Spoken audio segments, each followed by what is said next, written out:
welcome to the Glow Up Method. This is the spot where we just talk about all things life, personal growth, personal development, self-empowerment, self-improvement. My name is Natasha, and I'm so excited to be here with you today. Oh my goodness.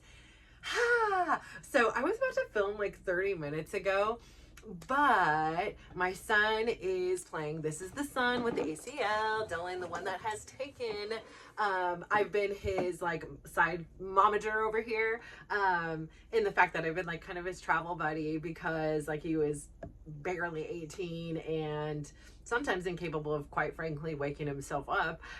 So it was really challenging for me to just send him off to like, I don't know, Sweden and Saudi Arabia by himself. And so, you know, of course, I took the sacrifice to go travel to these exotic and wonderful places with him.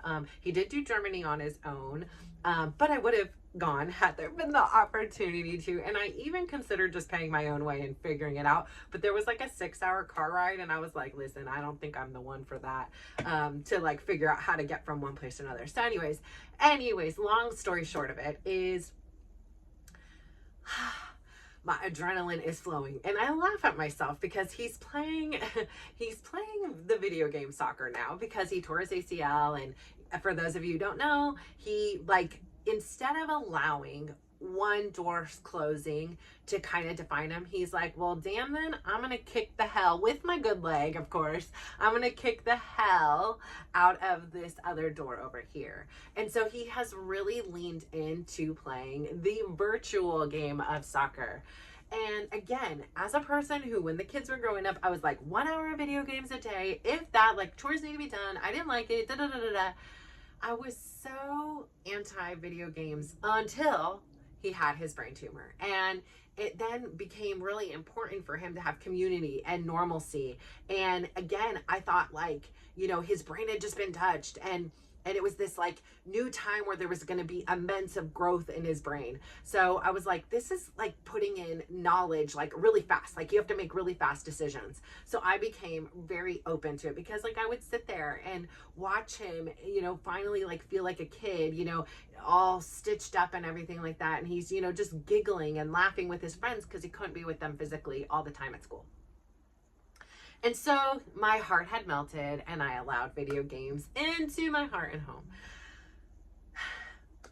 And then last year when he tore his ACL, you know, in the summertime, we would lay there, like I'd go in with him and, you know, because we were supposed to be at soccer games. We're supposed to be like doing all this like college ID camps, like all these things that were going on. Were supposed to be happening. So I would just go in and like kind of lay with him and he was like show me the game. He would, you know, I'm like, oh, okay, like, you know, we would open these things and, you know, he would test himself on these things. And so we kind of started bonding on it. And then as he got better with it, I didn't know like how to follow things, but I figured it out because, you know, I was just invested in him now. And I, you know, this underdog Cinderella story like got me, right? And it happened to be my own kid, so even cooler, right?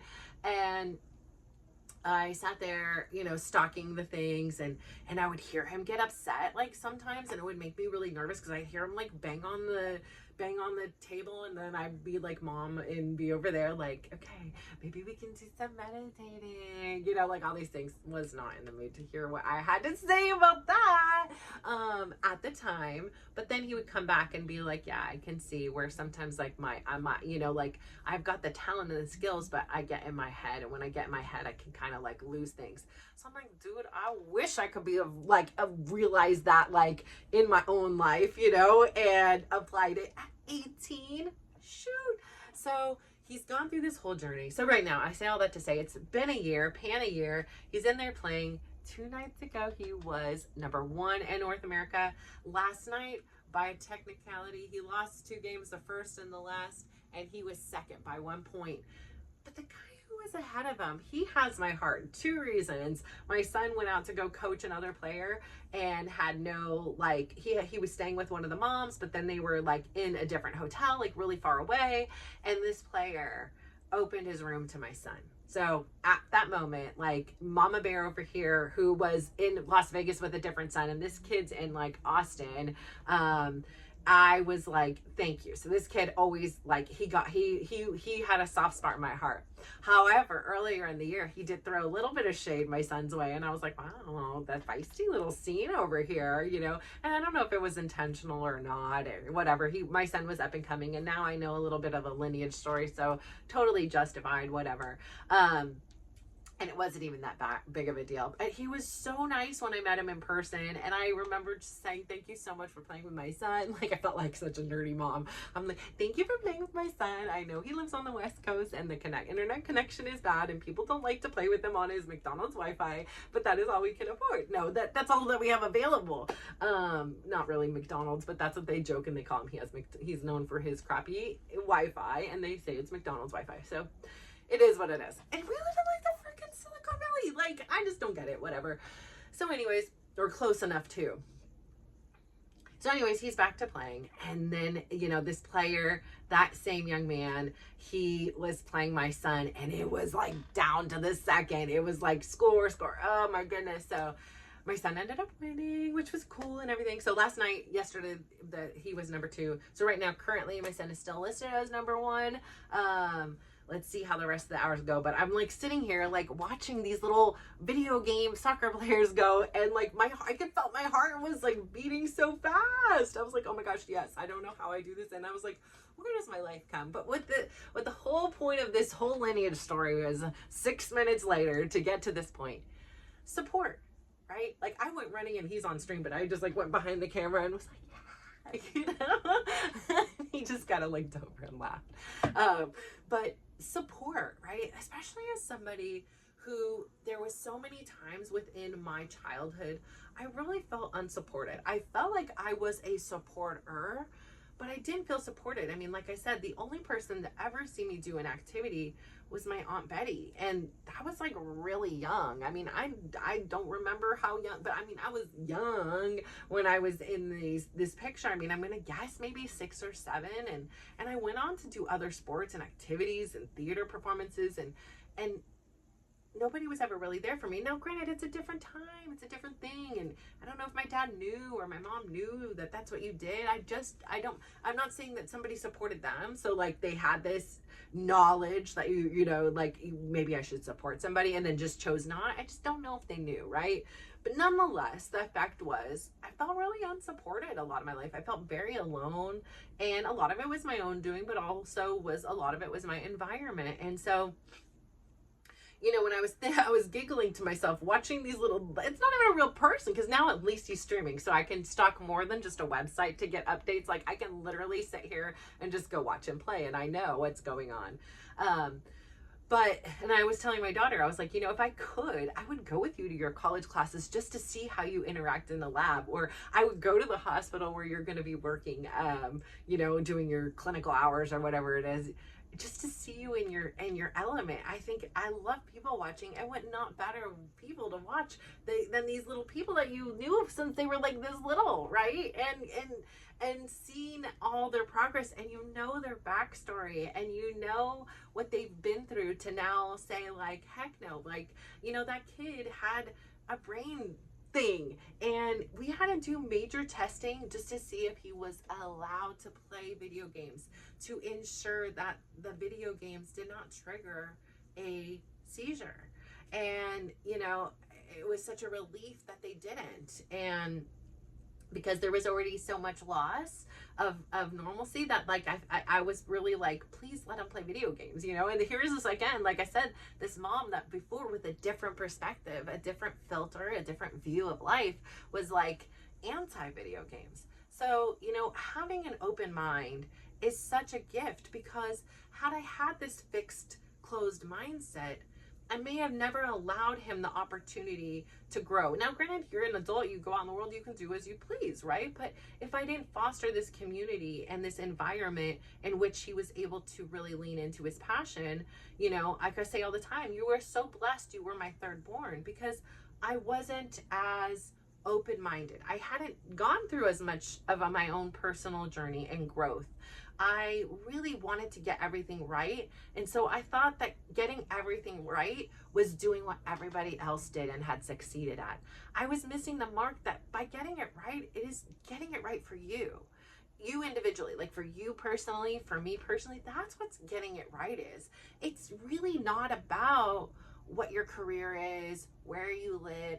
That stuff is not what it's all about. It's not about doing what everybody else is doing it and thinking you're going to get a different result. It's about forging your own journey, your own path. And yeah, it may look like somebody else's, but it can look completely different, and that's okay. And so, I'm just really proud of him for having the courage to chart his own path, because it's not easy, right? A bunch of his friends have all left to go to college now, and you're still home and you're having a different experience, and he has zero regrets about it at this moment. So I'm really proud of him for that part of it, and I'm proud of myself for supporting somebody even when their idea of what they want to do is different than what I had originally, expected for them or anticipated for them, or worked really hard with them to make possible. And so, again, I say this all the time, like now is just, it really is about defining and going after a life that makes you proud. And of course there's influences, there's family around, there's friends, there's just people in a random community are going to say things and stuff like that. But at the end of the day, if you can lay your head down in bed and know that you are doing what aligns with you, what feels right with you, then you are doing it right. There isn't a wrong way, even if it fails and it doesn't work. Like, you can pivot and change, just be flexible. I had told you my friend, so a major update, she put on those training wheels and she's like, okay, so on my social media, I have changed my name to my first name and my middle name. And I'm like, bravo to you, right? Like, it's not committal. You don't like it, just change it back. Like, and even if you are committed, just uncommit, right? Like, I mean, what's the worst that's going to happen? So I think it's so beautiful to have support. I'm helping a girlfriend right now. So it's who you're with in your community. And this is where it really, we go back to that thing I talk about all the time, is you are the average sum of the 5 people you spend the most time with. And like I say, if you're sitting here listening to me all the time, I come in as one of those 5. Maybe there's nobody else that you're seeing in a day besides your work, and you don't have a relationship with them. Like, you really can control your dynamic of what influences you have coming in your life a lot of the times, right? So I say this to say, like, when you are with an uplifting community, when you're with people who are rooting for you and supporting you regardless of your decision, not how it affects them, right? They want what's best for you independent of them. That's huge, because a lot of times the people in our life, they want what's best for you, but they're kind of accustomed to you being a certain way within their life that has actually behooved them, right? You have helped make their life easier and more comfortable, or at least complained with them, at least made them feel like, hey, I'm not alone in this thing. But really, when you shift your frequency, you open this whole world, and it happens slowly. It's not like today I'm vibing here, it just starts happening slowly, and then suddenly you look around and you're like, holy crap, like, I'm around with all these mythical unicorns. Like, I really didn't know real people existed like this. So I say all this to say, like, I had a girlfriend who was like, had this idea. It's October now. She started this back in September, like, really wanting to do a Christmas party at the gym, but have it to be super inclusive. And what was most important to the instructor, our favorite instructor, sorry, the rest are great too, but I have my favorite, and I am not embarrassed to say it, because everybody knows that I like follow to the end of the world almost. Yeah, I'm literally going to Florida, so yeah, I follow to the end of the country for this instructor. But it was really important for him, because he appreciates every single person who shows up to his class, every single class. Like, he says it often, like, I know without you guys there would be no class, like, I would have no job. Like, so he appreciates us all, and he doesn't want anyone to feel like they weren't part of the community, they weren't included. So we did like a public announcement in a couple of the classes to ensure that everybody had the opportunity, they knew who to come to. There was 4 of us now that have volunteered to help her organize it, because she was doing it all on her own. I'm like, listen, I can help with things. And she called me and she's like, I can't do this thing. I've thought about IT, and you were the first person. And I laughed. She's like, I know you have an IT company. And I was like, oh shoot, I do, but no, I don't know anything.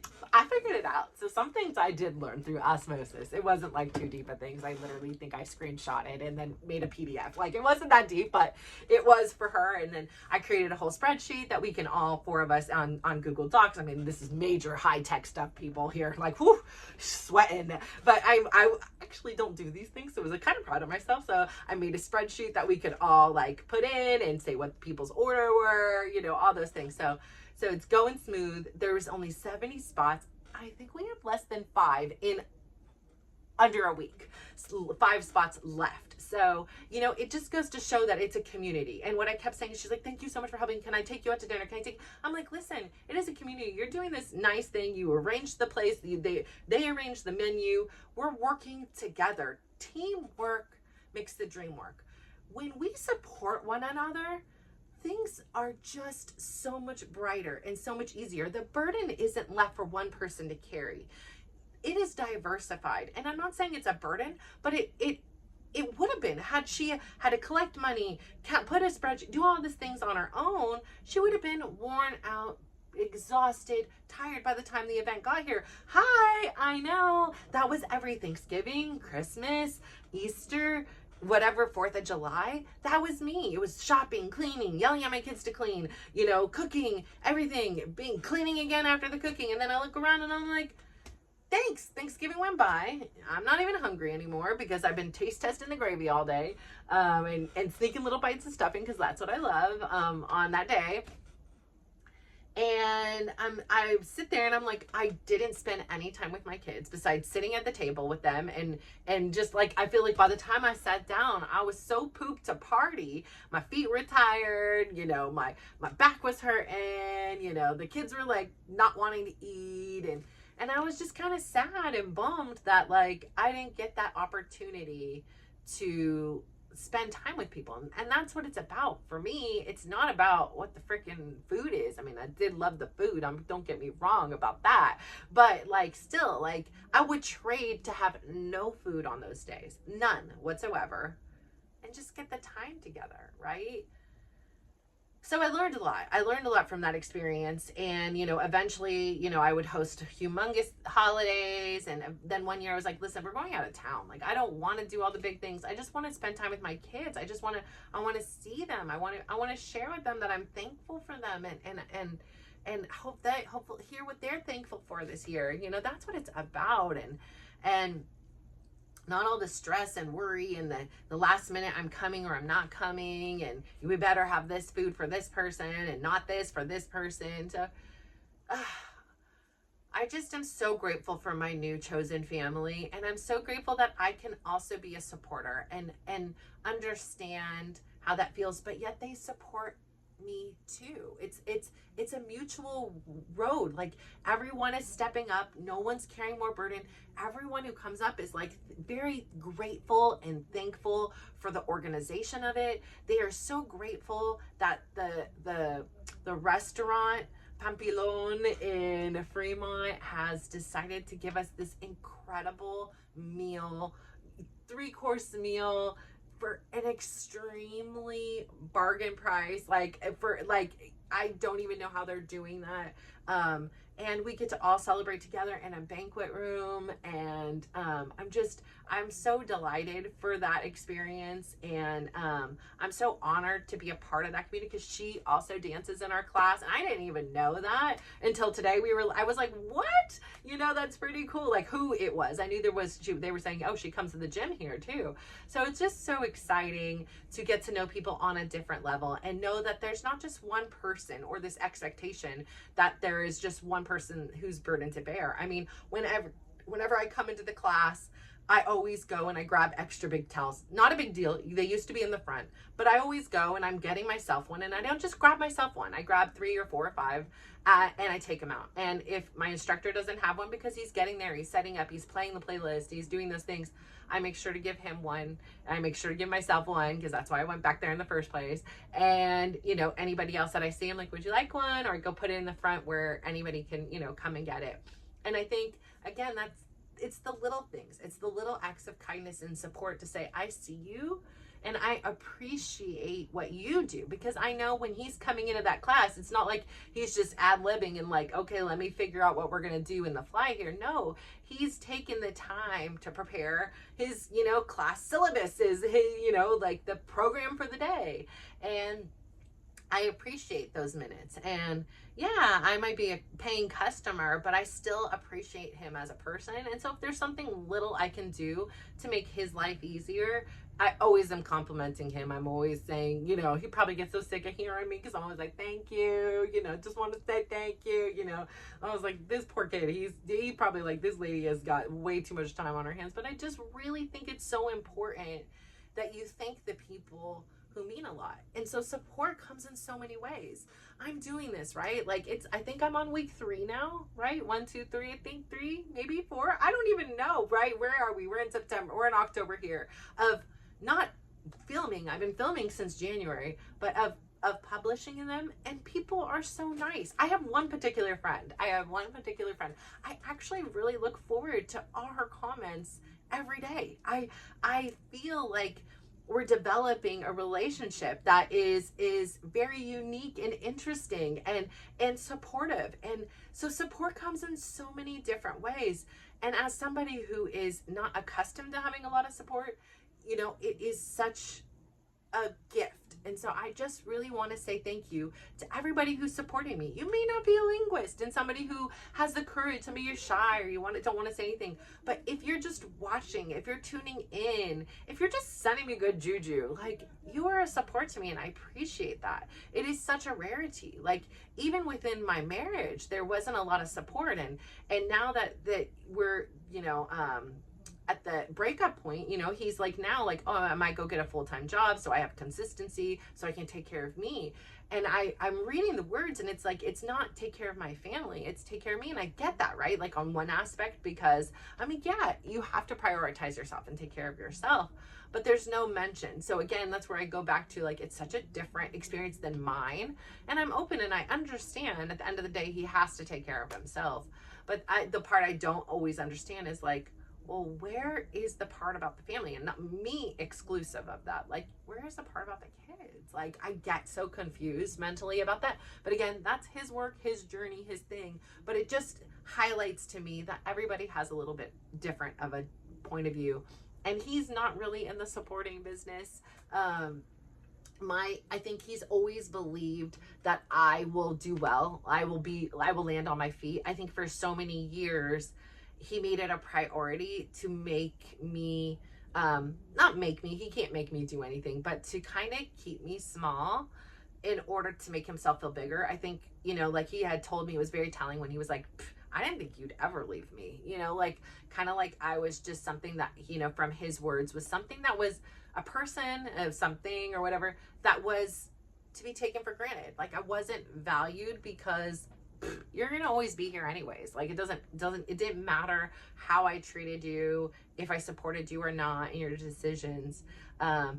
You're gonna be here anyways. I could do and say anything and you'd be available. And so having the courage to think for myself and realize, wait a second, I do deserve support, I do deserve love, and if no one else on this planet can do it, I will do it for myself. I owe that to myself. I deserve that. Like, I look around and think, I haven't done anything that's terrible that would deserve me to not support myself or not be kind to myself. And so I made this choice to support myself, and not necessarily in a financial way where I used to think about it. Like, I was always setting myself up to be, to support myself somehow if something would happen. I'd always know, like, we're self-employed. So, your one car accident, your one illness, your one, pandemic away from being able to survive, right? And you have these little mouths and eyes that are looking up to you, like expecting you to be able to provide for them. So it's a lot of pressure.